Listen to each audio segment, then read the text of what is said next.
afternoon, depending on your time zone. Welcome to the Harmful Algal Bloom webinar series. My name is Lois Wolfson, and I'm with the Institute of Water Research at Michigan State University, and I'll serve as the moderator today. This webinar is hosted by the Algal Bloom Action Team. The team is a collaboration of water professionals, researchers, and educators from the 12 states in the North Central region of the US. And it includes members of the National Network of Water Resources Research Institutes, the North Central Region Water Network, and University Extension within each state in the North Central region. In addition to hosting this webinar series, the Algal Bloom Action Team has a website of resources, including fact sheets and frequently asked questions on HAB topics. And we'll put the URL to that that page in the chat. The webinar also includes recordings from previous webinars and our previous virtual HABs research symposia and information on our upcoming one next January. So before we start, I just have a few items. We have a Q&A session after our speakers present today. Please list your questions for our speakers in the Q&A panel, and we'll do our best to address all of them. If there is a question already posted and you have the same question, you can upvote that question, and we'll be sure to get answers to the most popular questions during the sessions.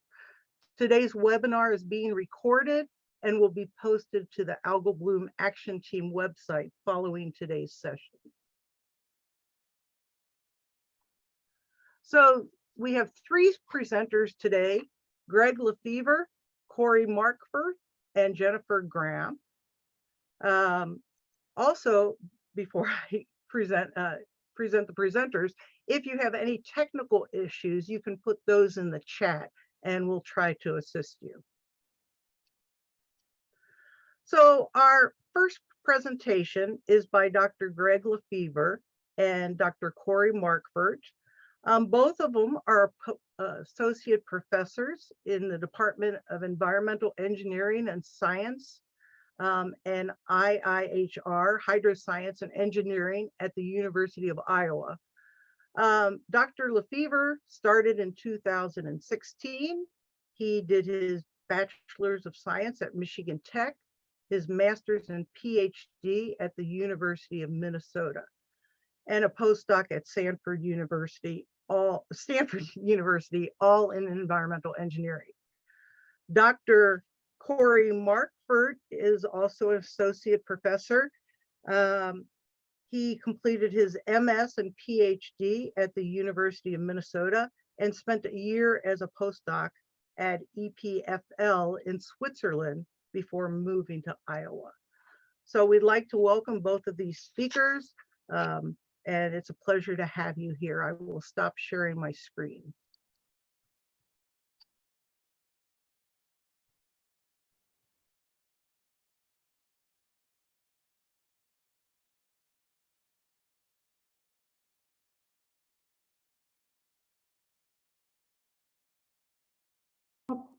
Corey, it looks like you're on mute.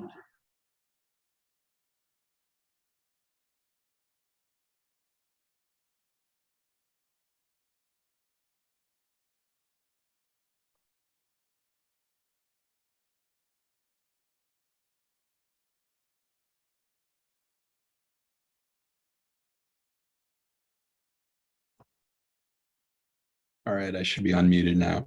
Right, and you want to go into presentation mode. Yeah, which I've lost my controls. Here we go.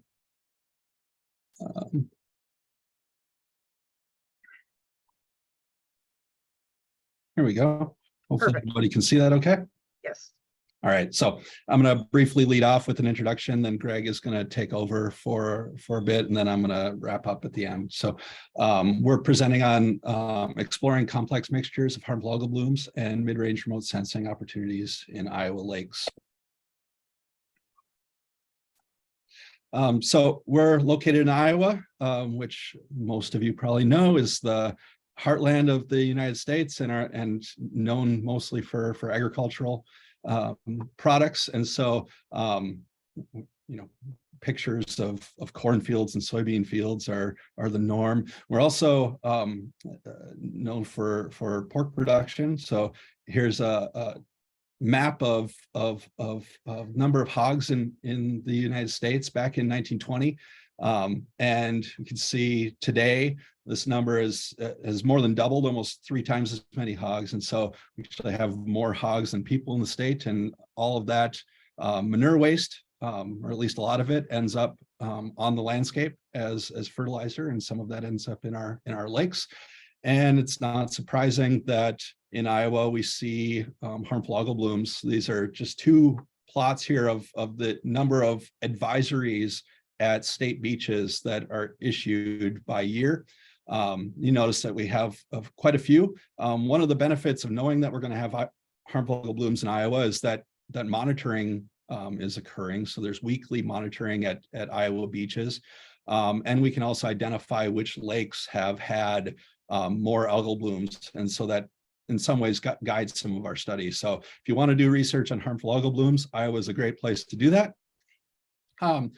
So to do this, we formed what we call the Iowa Healthy Lakes Initiative, which is a multidisciplinary project funded by our Vice President for Research Office at the University of Iowa, and includes PIs from departments across the campus, focusing on different aspects of the issue related to healthy lakes, and in particular harmful algal blooms, from environmental engineering, chemistry, to public health, to data science, business.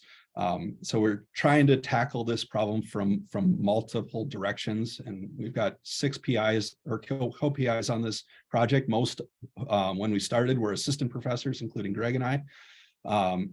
Currently 11 students, postdocs, and other researchers involved, and we've also funded 2 sub-awards, which we call collaborative feasibility grants, to look at informatics issues, including machine learning, and also rapid detection of multiple toxins from samples.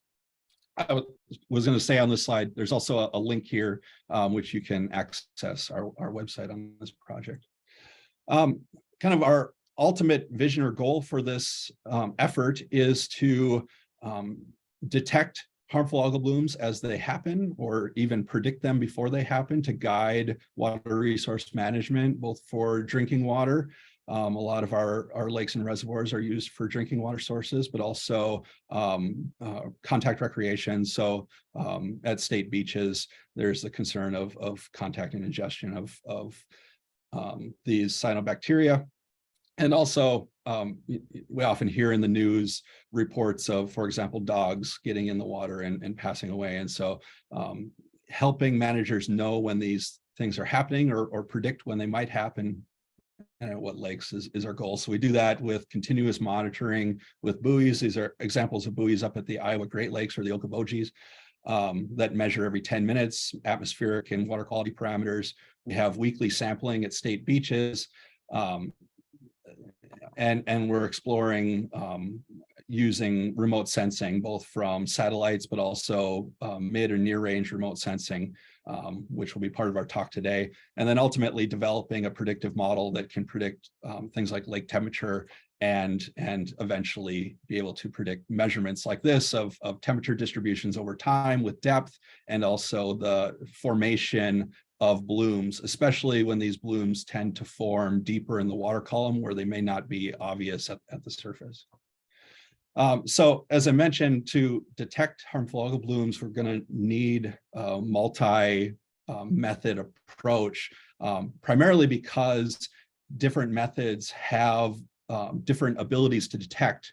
And so depending on the question that you're asking, you may want to use a different method. So on the top row here, it shows different types of methods, from the most common bioassay approach of analyzing samples, to more detailed chemical approaches, to in situ samplers, for example, on buoys, space-based remote sensing or satellite remote sensing, and near range.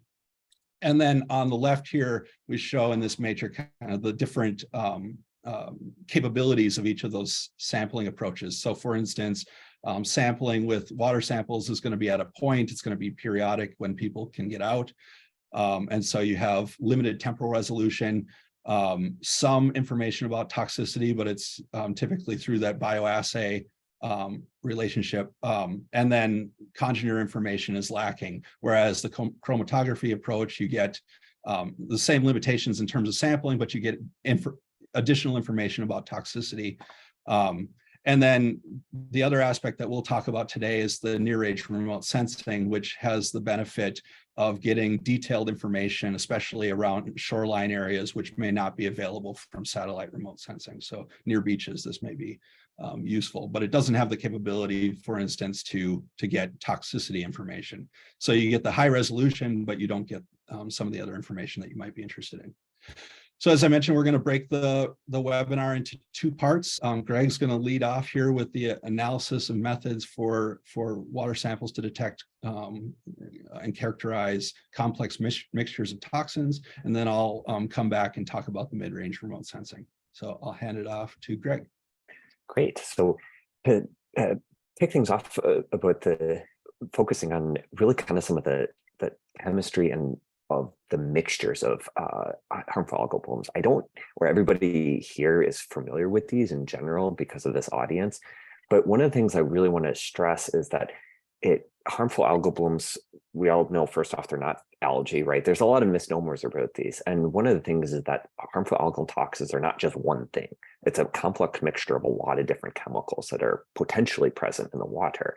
And so one of the things I'm going to present, or what I'm going to present here, is a study that a student that Corey and I co-advised, Sarah Douglas Green, that, as you see the citation in the corner there, so you can look up this.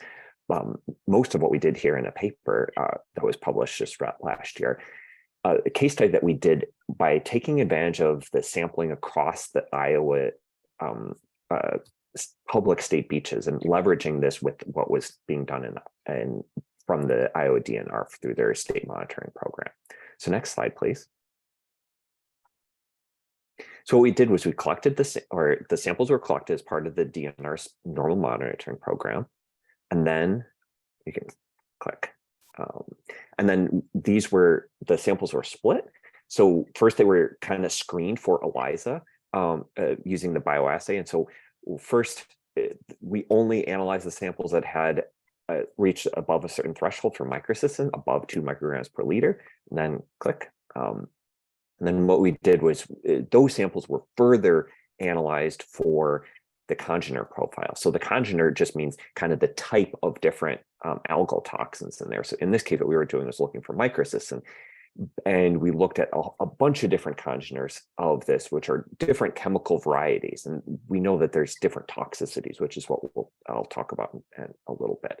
So we worked with the state hygiene lab in Iowa City to go in and to be able to go in and look for the different types of congeners using chromatography. Triple quad mass spec. So what we did was we looked, and these were the different lakes that were analyzed. You can see the ones that have colors on their flags were ones that had concentrations above this 2 microgram per liter threshold. So the rest of them, the DNR basically just didn't look at. So this was for the 2019 season. Next slide. So one of the things, to jump right into results here, is that we wanted to see if there were significant relationships between measurement that would be easily done, particularly from a near-range remote sensing perspective, which is chlorophyll, and then to look at whether we could see, for example, in the top graph, this is the total Microsystem, or this is from measurement from ELISA, so the bioassay, and then the bottom is the total based on the sum of total congeners that we measured. So you can see that there is these are significant relationships. They're not super strong response factors, and there's a lot of scatter here, but these are measurements that could be made, and they are statistically significant that we could use for that. So next slide. Sorry. So one of the things that we looked at also was we split our lake categories into what we consider or categorized as vulnerable lakes, which were ones that had at least 5 of the samples that were collected with ELISA values greater than 2 micrograms per liter. And this is important because this was demonstrated that these were lakes with consistently high HAB toxin levels. One of the things that we did was we looked at how some of the lakes had really strong response factors, right? You could see this by, basically the slope of these values. So the lakes names are not necessarily meaningful for the broader audience, but you can see that some of them have very strong response factors. And for some, there's a very weak correlation overall in terms of here. So some of the stuff that we did and we present in the paper is looking at some of the potential drivers of this. Some of this might have to do with the lake characteristics, including what we think to be maybe some of the overall lake to watershed ratios in here. But these are some of the factors that we're currently exploring further. So next slide, please. One of the things that we're really interested in here is looking at the congener profiles. So these are all different microsystem congeners. So you can see lots of different potential, right? These are different, they're all microsystem, but lots of different iterations of these different chemicals, right? And so these are, so on the column all the way to the left is basically, that's the name of it. Then you have the detection frequency right next to that. And then you can see the box and whisker plot gives us the concentration range for all the lakes that we measured in Iowa 2019. You can see, for example, the most common one is microsystem LR, which is that if people measure congeners, this is the most commonly reported one. But some of the ones that, for example, LF and LW are actually very toxic. They're low frequency and low concentration in general, but this is something that is important because they're not all necessarily, even though there's not very good human data out there, we do know that there is differential toxicity. And so understanding how this mixture effect is maybe present in waters is really important too. So next slide, please. So what we did was looking at these vulnerable lakes. We put together kind of what was the temporal and the spatial variability of all these different congener profiles throughout the state at these vulnerable lakes. And you can see, for example, like Green Valley was a very consistent, like there was microsystem present in the water throughout basically the entire season from Memorial Day to Labor Day of collection period, right? Some of them were very episodic, but very high. Like, for example, Honey Creek was like, not something that we saw, and it kind of came out of nowhere. The Lake of Three Fires were kind of this nice bell-shaped curve, or something like that. So there's a few important geologic regions that are throughout Iowa, but it didn't seem to matter where they were, some of the land uses and some of the temporal things. So what we're basically able to demonstrate is that the systems are very complex, and predicting some of these is very difficult. And so the complex mixture is this is a complex mixture of only a relatively small number of compounds, but it's still very important to understand how these different congener profiles manifest themselves across space and across time. So next slide, please. One of the things that we did was we also compared the ELISA data with what we did was we normalized the congener profiles to what we call the LR, the LR equivalent, which was basically going in and saying, based on the published LD50 values, and I'll say most of these are for rats, mice, rabbits, think non-humans, right? We could go in and normalize them to the LD50 values to get what would be considered the normalized toxicity. And so, for example, you can see, for example, RR is much less toxic based on, it is a very low equivalent value, but LF is like 8 times as toxic in terms of this. One of the things, if you look at the left-hand graph here, we could go in and we could see that in general, the ELISA was basically over predicting the reported toxicity value if we looked at the equivalents. So one of the things that we want to do is, I mean, people in public health are trying to understand more about how these things work, because, you know, one of them is a bioassay, one of them is pure chromatography methods. And we want to be able to see if we can better bridge the gap to be able to understand, are these things overly conservative to use the bioassay, or is it potential that we're missing these things, or not considering potential interactive effects of the complex mixture? Next, please. So this is just another kind of visualization of this. So if we look at, again, the sum of the congeners, so that's the top plot. These are, this is panel A is looking at all of the lakes. Then we looked at the systems where they were LR dominant, RR dominant, or LA dominant, which are the three most common microsystem congeners. And so as you get down lower of the things that are less common, we have poorer and poorer data resolution. But again, you can kind of see how these things play out in terms of the sum of congeners versus the LR equivalents, so kind of toxicity normalized, versus the ELISA, which is the standard bioassay for these. So next slide, please. So I'll close by saying some of the future directions that we're hoping to take this in, right? We know that there's complex mixtures in here. We know that it's very difficult to predict. And even with just a limited number of complex mixtures there that we are doing in targeted methods, right? We have a bioassay, we have targeted methods. One of the things that we want to do is to use new technologies like high-res mass spec to be able to do non-targeted analysis and really get a much fuller picture and try and bridge that gap more effectively to understand if there are things that are in the water that we simply are not seeing at present using targeted methods.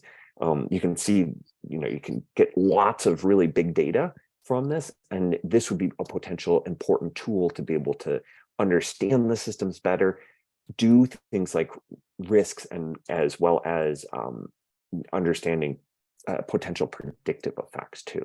So that's hopefully where we want to go with this, and we have the tools to be able to do this. We're excited to be able to apply this to some of the samples that were collected this summer season too. So with that, I'll turn it over to Corey. All right, thanks, Greg.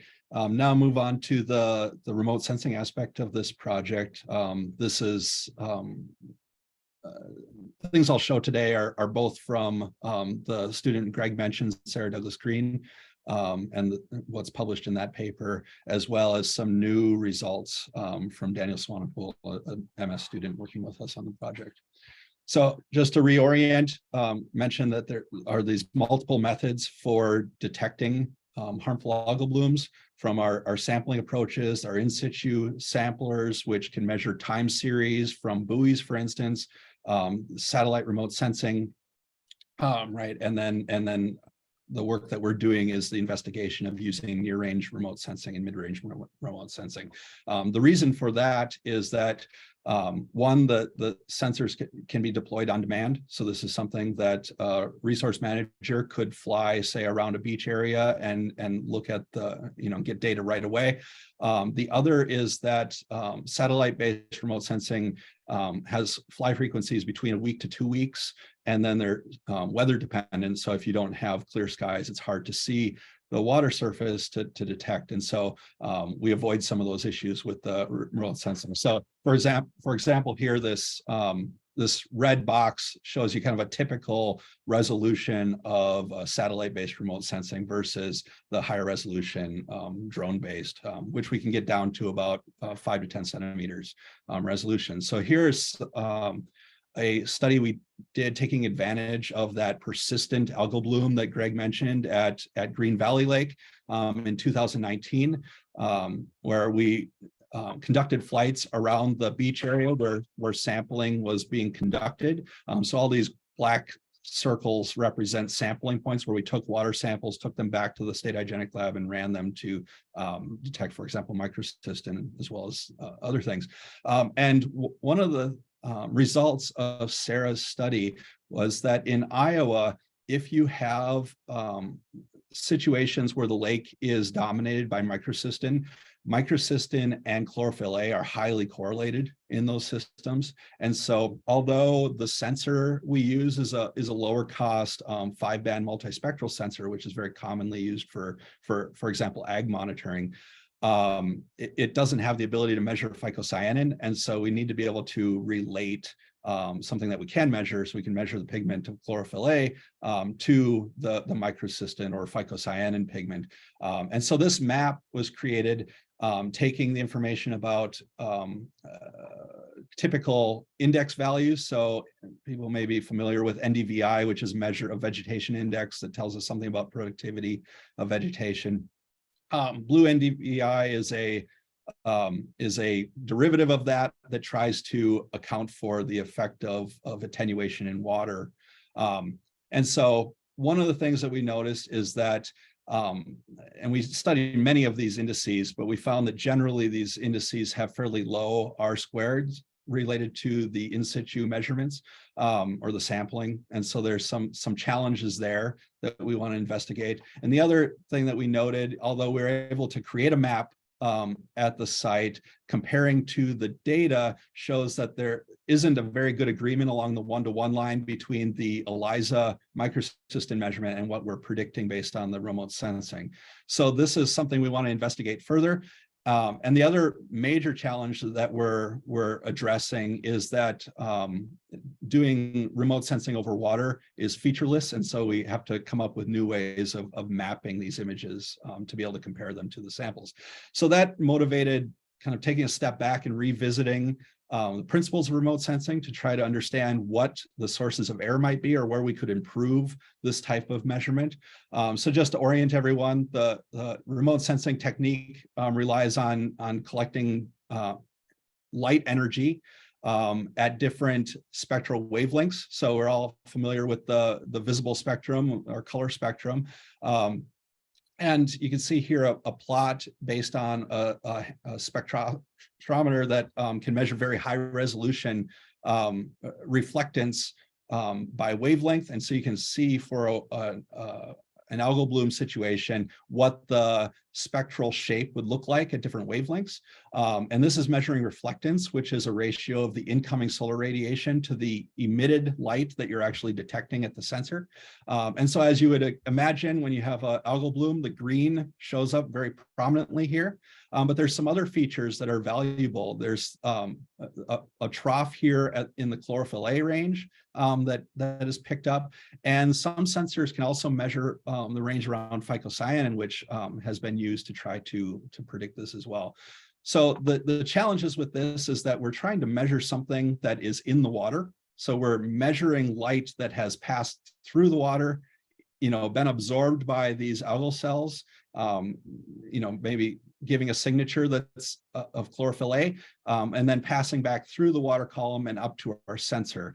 And there's all kinds of things that might affect that. There's, if you have stuff on the surface of the water, for example, a surface scum, or in this case, duckweed, that's going to obscure your view. The absorption of other particles, including water. So, turbidity in water could affect that, as well as reflections off the surface, as you can see here with the sun glint. And so this is our sensor, this red edge multispectral imager, which has the typical red, green, blue, the ones that you have on your smartphone, but also near infrared and red edge. And those spectral bands, so we got 5 bands, and relating that to this spectrograph that I showed just a moment ago, overlaid where those bands are, these dark blue bars of our sensor with the typical ranges that are measured in remote sensing. And you see that we can pick up obviously the red, green, and blue, but also the red edge, which gives us information that is used in these indices for detecting vegetation.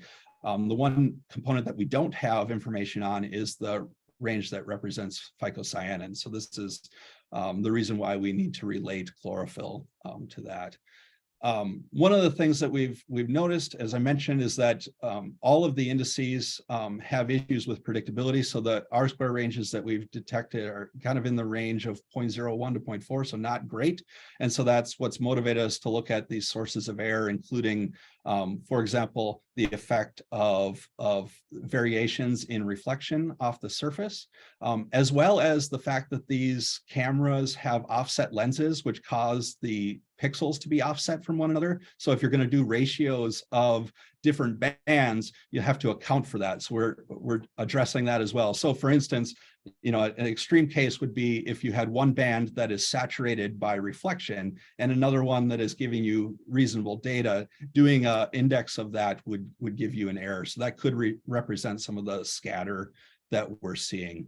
The other is just knowing that where the image is taken is actually over, for example, your sample, or being able to map or mosaic these images together and have them represent spatially what's going on the surface. And so typical approaches of photogrammetry take advantage of the landscape and how there's variability. And so it will use computer vision to stitch the images together to match, for example, a base map or aerial image. We don't have that luxury over water because there's no features to snap to. And so we use a geometric approach that includes taking the information from the drone and its orientation during flight. So each image is taken with a slightly different orientation. The drone is responding to air currents and changes in its speed and whatnot. And so what the camera actually sees is distorted by that. And so we've worked out an algorithm to convert our rectangular images to warped images that actually represent the ground. So for instance, you can see here an example where over land, we can actually see that there's an error, right? So you can see, for example, this sidewalk here certainly doesn't align with the one on from the base map. But once you do apply this algorithm, you get good alignment. So that means that the images that we take over the water, we have confidence in where they are, and we can compare the pixels from the images to the actual sample location.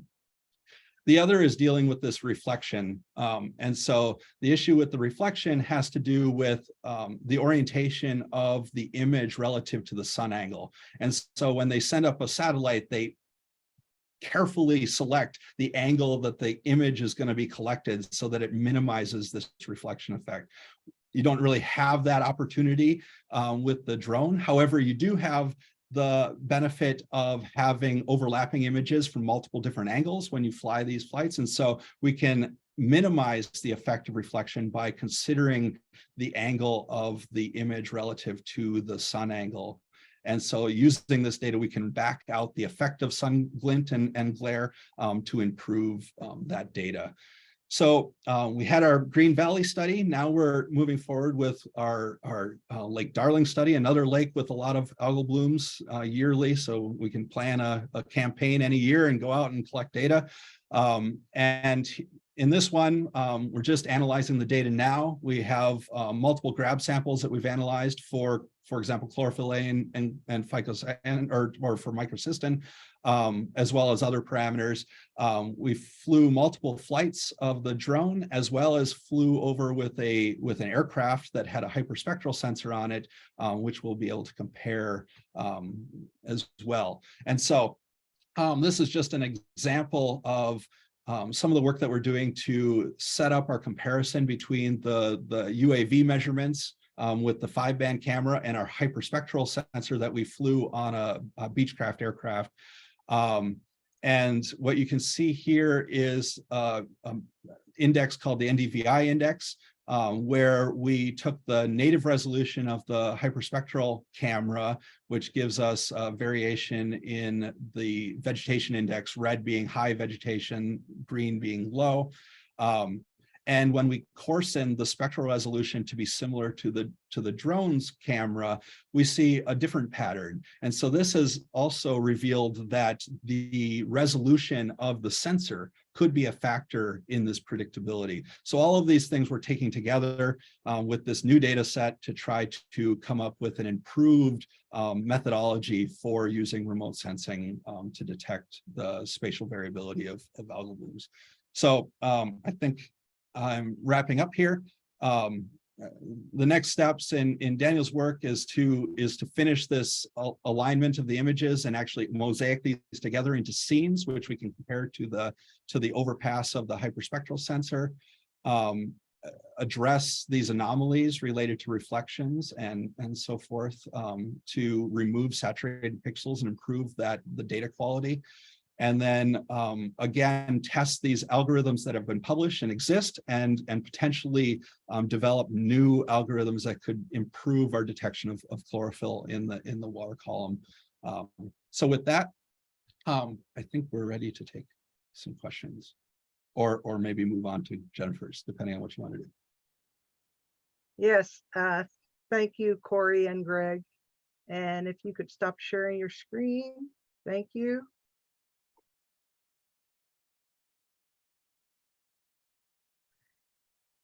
That's some very interesting research that you and your students are doing, and there's lots of questions that are coming in, but we'll save those until after this next presentation. So our next speaker is Dr. Jennifer Graham, and Dr. Graham is a research hydrologist with the USGS New York Water Science Center. For over 2 decades, she has conducted research on the environmental factors influencing the occurrence of harmful algal blooms in the US. And she currently represents the US on the Interagency Working Group on Harmful Algal Blooms and Hypoxia. So Jennifer, the screen is yours.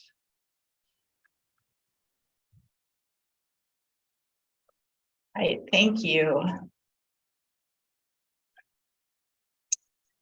right, so I am going to talk to you, spend a little bit of time chatting with you all about structured decision making. And I want to caveat this presentation by noting that I am not a decision scientist, and I did not know that decision science was a thing until we started working on this project. And so I'd like to acknowledge my co-authors on this presentation, in particular, Leanne Ball, who really championed this idea.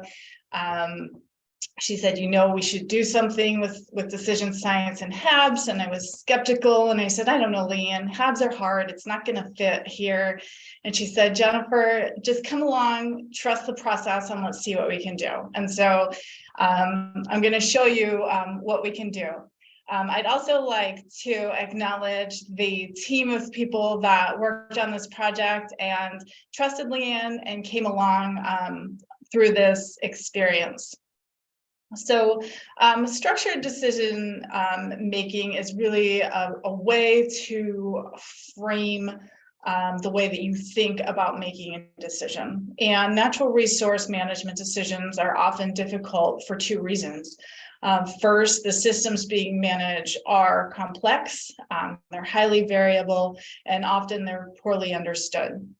The second is that multiple stakeholders often care about different outcomes, and harmful algal blooms are no exception. Decision analysis gives us a way to slow down our thinking and have structured conversations about problems. And the USGS has worked with decision makers to help frame and analyze many different kinds of natural resource decision problems. However, as I mentioned, this is the first time that this approach has been used to guide decisions about harmful algal bloom management. So for this effort, we partnered with 2 New York State agencies, the New York State Parks, Recreation, and Historic Preservation Office, and the New York State Department of Environmental Conservation. And our goal here was to develop a structured decision-making template for evaluating management options for blooms in New York state parks. We accomplished this through 2 workshops that included subject matter experts in harmful algal blooms, in lake management, and in decision science, and managers from throughout the state government. And we used the PROACT structure, which is shown here on the right, for decision framing and analysis. And this structure is really just a way to walk through thinking about a decision where you frame your problem, you think about what your objectives are, what you're trying to achieve, you develop some alternative options to choose from, evaluate different consequences associated with those alternatives, identify your preferred alternative, and then implement your course of action. And so I'm going to walk you through each of these steps in the process here this afternoon in this presentation. And so, as I mentioned, our overarching goal here was to develop a template decision framework for preventing and managing harmful algal blooms in freshwater bodies in New York State parks. And we did hold 2 separate workshops to come up with this template and framework. The first one was really focused on learning about what decision science was, and how we could use it to frame conversations about harmful algal blooms. Most of us involved in this process were unfamiliar with structured decision-making and really didn't know what we were getting ourselves into. So we had an introductory workshop, and then we had a workshop, it was a full week, where we really dug into the steps of this process and walked through how we would develop a framework and what that would look like. And then we used 2 parks as case studies to motivate and test the template that we developed. And so we focused on 2 very different parks in the state. One was Monroe Lake State Park, and Monroe Lake is located on the southern border of the Adirondack region of the state. It's relatively pristine. This particular park attracts about 400,000 visitors a year, and swimming and overnight camping are very popular activities in this particular park. There is very little urban land use in this watershed. It is mostly forested, and most of the watershed for this lake is owned by parks. This lake first experienced harmful algal blooms in 2018, and blooms have recurred in this park, or in this lake, sporadically ever since. And blooms in this particular lake have really affected tourism, recreation, and the local economy. To contrast with Monroe Lake State Park, which is it is relatively pristine. It's a low nutrient, oligotrophic to mesotrophic system. We selected Rockland State Park, which has a more urban watershed. It is a eutrophic lake, high nutrients, with a long history of harmful algal blooms and other water quality concerns in the lake. And this particular system is actually no longer full body contact recreation is no longer allowed in this park, but we really thought this would be a nice compare and contrast to test the template that we developed. And today I only have time to focus on one of these 2 lakes. So I'm really going to focus on Monroe Lake and kind of sprinkle in some things that we learned at Rockland just as a comparison. So the first step in the structured decision-making process in the PROACT cycle is framing the problem. And this is something that we did in advance of the workshop. We spent a lot of time developing a statement of what the concern was associated with harmful algal blooms and why making decisions about management were challenging. And really the key elements of this for the state parks is that the full suite of management alternatives really is not known. The consequences of harmful algal blooms and management options on the multiple outcomes of interest aren't fully understood. The legal framework for managing and treating harmful algal blooms isn't always clear. Fiscal resources are limited. Balancing the benefits and risks across multiple outcomes are challenging. And there's overlapping jurisdiction for management of lakes. So once we had the problem and the context for why we were going into this workshop and what we hope to achieve is, how do we balance all of these to come up with some way to make decisions about managing HABs in these parks. We developed fundamental objectives, which is the second step in the PROACT cycle. And parks developed a list of 22 potential objectives in 7 different categories, all of which were founded in their mission. And this list of objectives really serves as a chooser menu that individual parks can go in and customize based on the resources and activities that the parks are offering. And the 7 categories, the 7 broad categories that were selected included protecting public health and safety, providing recreational and interpretive opportunities, protecting and restoring natural resources, providing ecosystem and economic benefits, minimizing costs, maximizing transparency and public trust, and maximizing learning opportunities. And for those of us really focused on HABs and HAB science, we were like, there's no HABs here. But of course, harmful algal blooms touch on all of those core fundamental objectives. So it is really informative to take a step back and think about really, what do we care about here? What is the heart of our concern, and what are we trying to protect by managing harmful algal blooms? And so from the list of 22 different objectives that we were developed for Monroe Lake State Park, there were 10 different objectives that were prioritized, and they drew from all 7 of these categories that I just mentioned. After we had framed our problem and developed our fundamental objectives, we developed a list of alternative strategies. And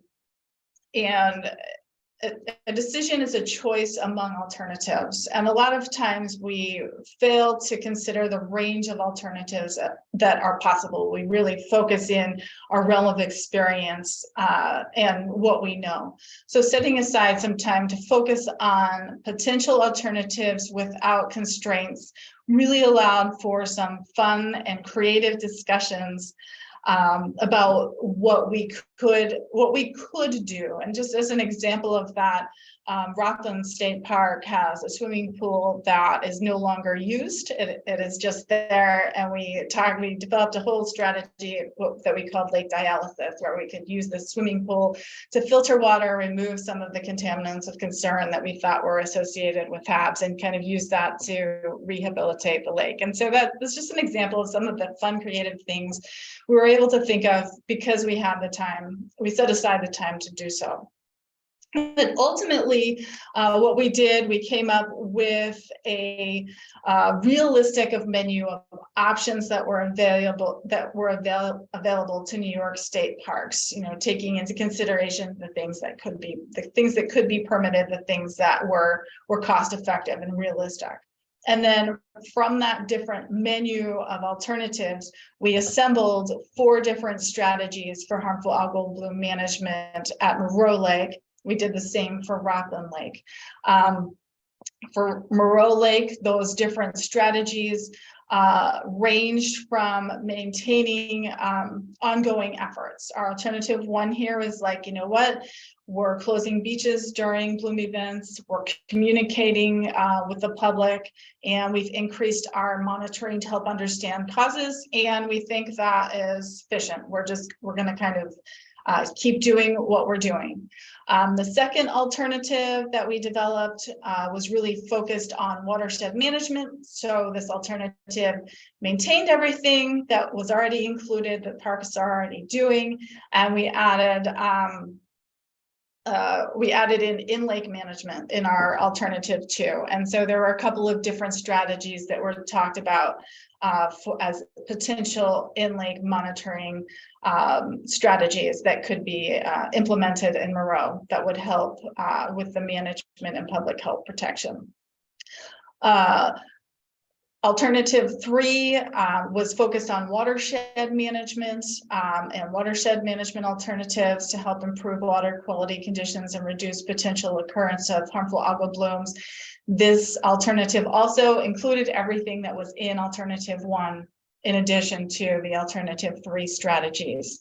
And then alternative 4 was basically everything. We included the current activities, as well as a combination of in-lake and watershed management approaches. So we came up with these 4 alternatives, and from there we went into our consequence analysis. consequence analysis is really considering how well each alternative will achieve each fundamental objective. And so we, we went through and we looked at these alternatives and then looked at the different objectives that we had highlighted for Monroe Lake and kind of weighed the costs and the benefits associated with each one. And for this particular project, we developed a very coarse constructed scale that included a low, medium, and high probability of achieving identified objectives. And much more complex consequence analyses can be developed depending on needs and the decision at hand. And for Monroe Lake, we realized that we didn't have enough information to even evaluate consequences. In Monroe, the history and causes of harmful algal blooms would have a substantial influence on the alternatives that might be selected. And so while we were able to develop 4 hypotheses for potential causes, there was simply not enough information to do any kind of consequence analysis. And so the 4 hypotheses were: 1, that harmful algal blooms are just part of a natural pattern in Monroe Lake. And if that's the case, alternative 1 would probably be the best strategy. Our second hypothesis was that harmful algal blooms were part of a new normal driven by changing climate conditions. And if that was the case, alternative 2 might be the best strategy to select. Our third hypothesis was that historic activities changed flow patterns and aquatic communities in the lake. If that was the case, alternative 3 might be the best choice. And then finally, the fourth hypothesis is that there was a one-time combination of events that allowed establishment of harmful algal blooms. If that was the case, then alternative 4 might be our best choice of action. And this was a challenge for Monroe. We really couldn't get anywhere with the consequence analysis. And you might be thinking, well, isn't that the case in any lake experiencing harmful algal blooms? There's a lot of unknowns and there's a lot of uncertainties. But that actually wasn't the case in Rockland Lake. And here I just have, this is the consequence analysis table that we developed for Rockland, where you can see there's the different objectives that we had, there's the different alternatives we developed.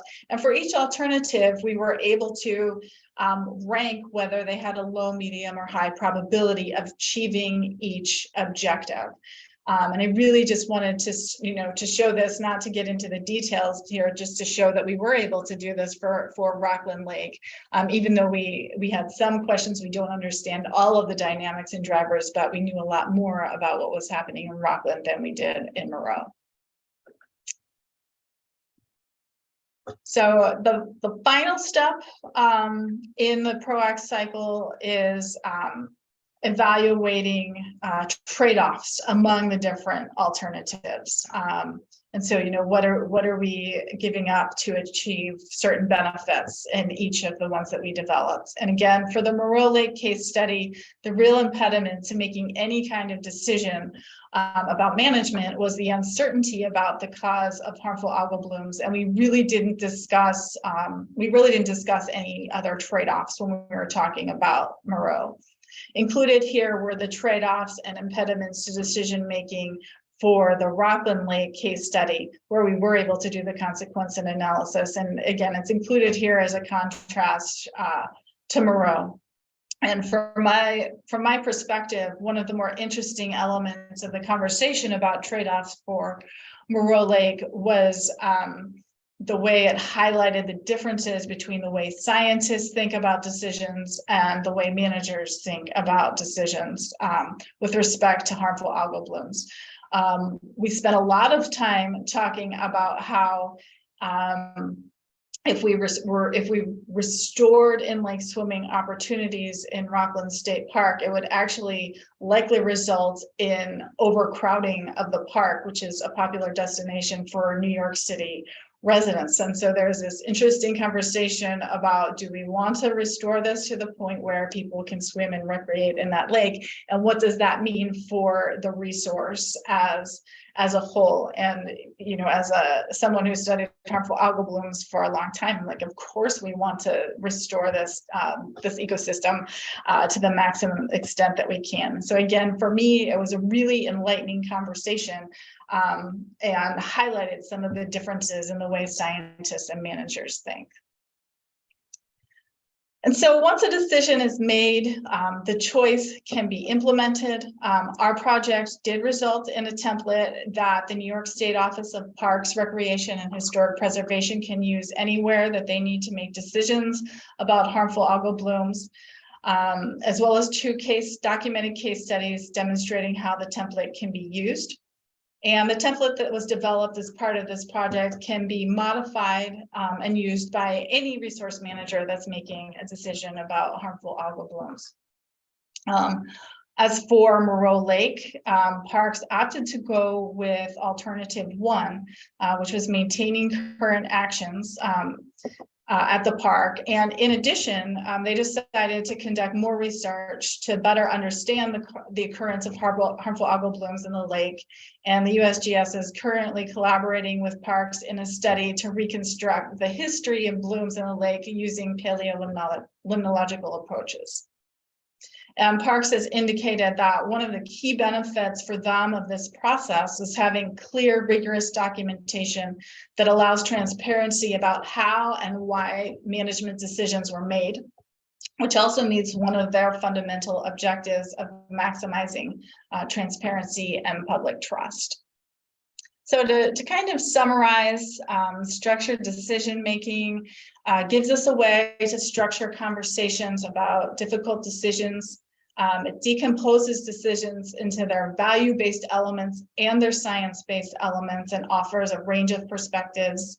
It allows identification of ways to overcome impediments to choosing an action.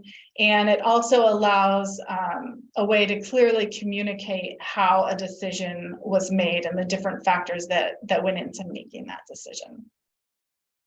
So with that, I can take any questions and we can move into the questions part of the webinar. All right, thank you very much, Jennifer. And I also like to thank Corey and Greg for their presentations.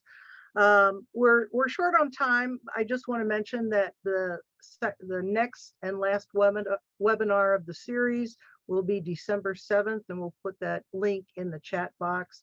I'm going to ask a few questions now. I've noticed that Greg has been answering some, so we've gotten to some already, and you can see those as part of the answered questions. But Greg, can you comment on the role of nitrogen and phosphorus on HABs? That's a bit more of a limnology ecological question. Maybe Corey wants to weigh in on that a little bit more. But we do know that nutrients are a driver, which is why one of the reasons why we see so many of them in really high agricultural intensity regions. I mean, they are a natural event, but they're being, I mean, the propensity and frequency are being driven by anthropogenic factors.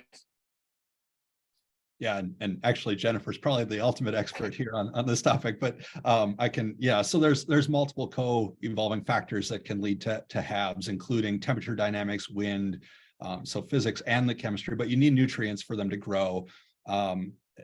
Depending on the system, a lot of the freshwater systems in the upper Midwest do tend to rely on phosphorus as the driver for bloom production. However, it has been found that in other systems, especially marine systems, are dependent on nitrogen. And in some cases, they're I think in the Great Lakes, sometimes they're co-limiting, and so you actually need a balance of the two, phosphorus and nitrogen, to develop a bloom. So yeah, it's and then different species of blooms, it's a very complex kind of situation. And so the idea that we could measure these things is quite a feat. I don't know if Jennifer, you have anything you want to add?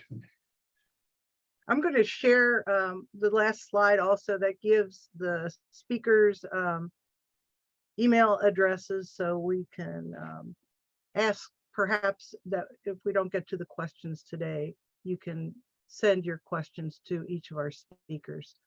I'll try another one here before time runs out. Have you thought of correlating microsystem type and concentration to cyanobacterial type and cell count instead of pigment colors? Want me to go with that one? I think that's directed at us. Sure. Again, there's multiple types of cyanobacteria. We, as one of the follow-on projects that I mentioned for our Jumpstart, the Healthy Lakes Initiative, we are developing analytical methods to be able to rapidly measure multiple different types, so not just the microsystem.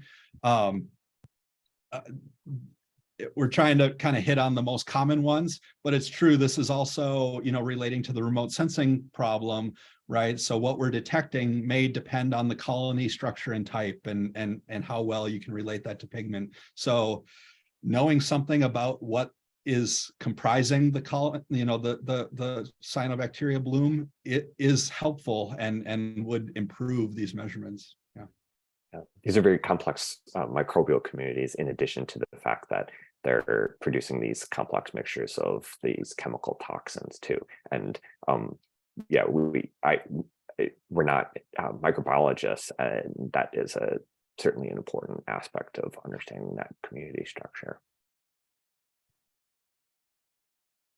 All right, thank you.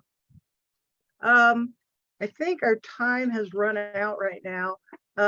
Anne will be put, first of all, I want to thank Ann Nardi also, as well as our speakers, who's been in the background, making sure that all the questions are being answered that have been asked, to technical type questions.